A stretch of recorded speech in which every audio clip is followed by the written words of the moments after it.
Hello and welcome to BeeBooks. I am Deborah and today I'm here to talk about my March readings with you. I'm sorry if I went missing lately, but I was completely voiceless and ill, so I couldn't have filmed anything. But now here I am. April is my favorite month, it will be my birthday. Many awesome things will happen soon, like for example the last season of Game of Thrones. Avengers Endgame will be released, so yeah. April is great, definitely, and I can't wait to share with you many videos. Before starting, please subscribe to my channel if you haven't done it yet and click the bell button to stay updated with my content. I'll be more than happy if you follow me even on my social medias. I've got a Bookstagram account and also Goodreads and Twitter, so I leave all the links in the description box below. But now let's go to the wrap-up. First of all, I finished the Daughter Smoke and Bone trilogy by Laini Taylor, and I can't say much without any spoilers, so I'll tell you some overall thoughts. First of all, Days of Blood and Starlight is an intense book. The story here is heartbreaking. There are not so many joys, and some scenes are so intense and painful to read that, I'm honest, I cried. Laini Taylor writing style here is brilliant as always, and I loved each single scene with Susanna and Nick because they are hilarious, they are amazing characters. Here in general we have Akiva and Karu that struggle with their sense of guilt, and they face it in two very different ways. Akiva fights to atone his mistakes, while on the other hand Karu tries to blend with the monsters blindly and without thinking of moral consequences. So yet again, this is an intense book.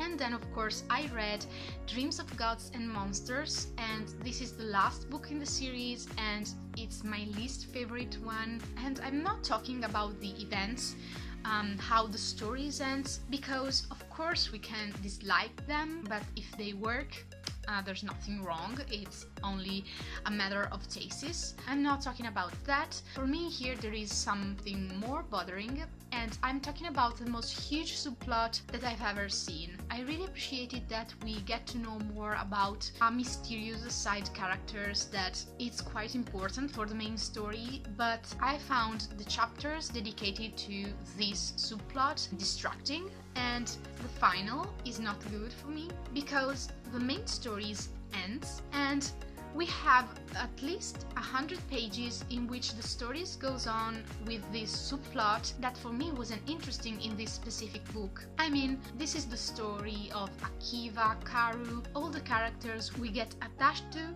It's a story that teaches us that there are different solutions other than violence. And for me, this conclusion wasn't appropriate. I didn't like it. I found it very confusing, distracting, and so for this reason I didn't really appreciate it. And for me, all this material would have been perfect for a side novella or maybe a prequel, but in this case for me it didn't work. And now drum rolls for the masterpiece of the month, because I read The Priory of the Orange Tree by Samantha and Shannon. Look at this beauty. But it's not only a beautiful edition, it's also an awesome story. I'll put it down because it's heavy, it's a beast, at least 800 pages, so yeah, I'll put it down. First of all, don't get scared by this book. I mean, I was intimidated at first too, but the writing style is flawless, the story is never boring or heavy. As soon as you start this book, you won't put it down easily. So what can I say? This is a standalone and the world building is amazing. And I'm really impressed because it's not easy in one book to create a solid alternative world. But in this case, we get to know the religion, culture, the societies, the traditions of many reigns, and it's not like we have huge lectures about these topics. There are small pieces of information here and there that we can pick up and see the whole puzzle together in the end, and the politics and intrigues are sublime. I think that here we have definitely some Game of Thrones vibes. All the characters are well constructed, and let me tell you this, we have women in power here. The love interest is another thing that I really appreciate, and plus there are dragons. What can I add more? I really liked that we have different attitude towards dragons. There are some countries that fear them, there are others that worship them.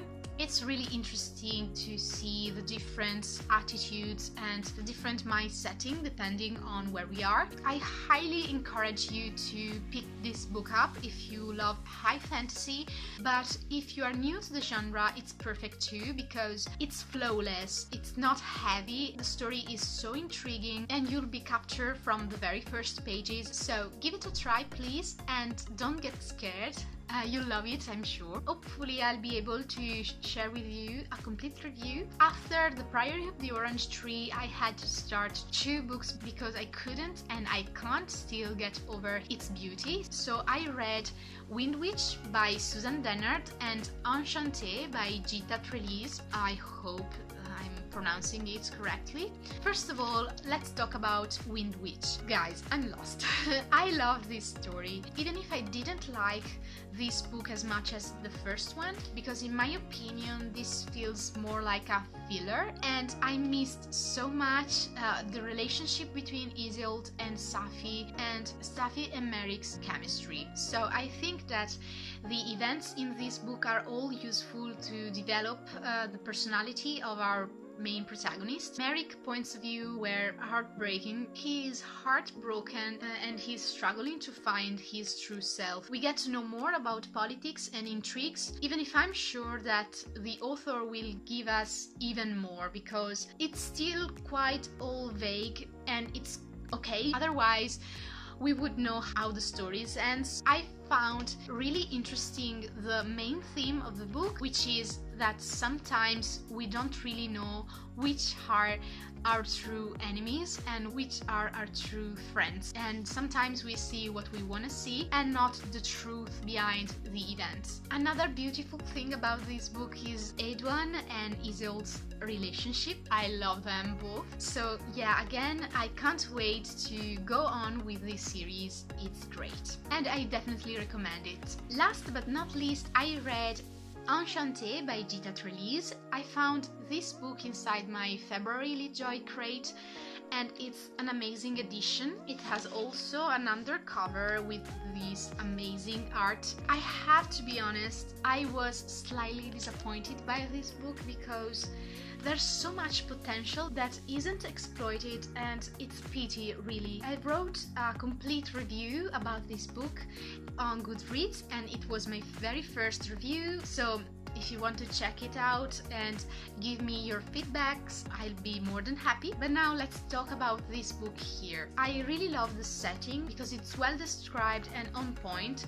We really can feel all the discomfort of French poor people in 1789, just before the revolution. But on the other hand, all the events that steered France in this peculiar period of time doesn't affect the story much. When the revolution broke out, we are in a completely different place. At the same time, I think that those moments in Paris must have been chaotic and full of panic, and the main story isn't affected about it at all. Moreover, the magical element is not so present. I was fascinated by how magic works, how it comes with a high cost, and how magic wielders aren't looked at with wonder but with disgust and fear, because to work magic people need sorrow and sometimes even blood. It's not a pleasant process. It was all very interesting, but the moment where we see magic at work are not so present. So again, it's a pity for me. Going on, I didn't get attached to the characters. I found the main character, Camille, at first quite annoying because she's quite incoherent, because she despises her brother, rightly, because he's terrible. I hate him so much. But then she behaves very similarly to him, and I felt like she's aware of it, but she doesn't have any will or strength to improve the situation or to do anything at all. On the other hand, I really appreciated that she's not perfect. She's not the typical perfect young adult protagonist. She does some mistakes, but she does all her best to protect her beloved ones, so I really liked it. The main villain is bland and weak. His motives are interesting but not really explored. His presence is sparse, and when he is on scene I didn't feel anything at all. Overall, while I was reading, I was always waiting for something mind-blowing to happen, but it was never the case. It's not a standalone, surprisingly, because this book has its own conclusion, but we will get a sequel, and hopefully it would be better because there's so much potential. And that's it for this month, Bookworms. Thank you for watching. I'm so grateful for your support, and let me know in the comments down below if you have read some of these books, what are your thoughts, and which was your favorite March reading. And please don't forget to leave a thumbs up and share this video with your friends if you liked it, and see you next time. Bye!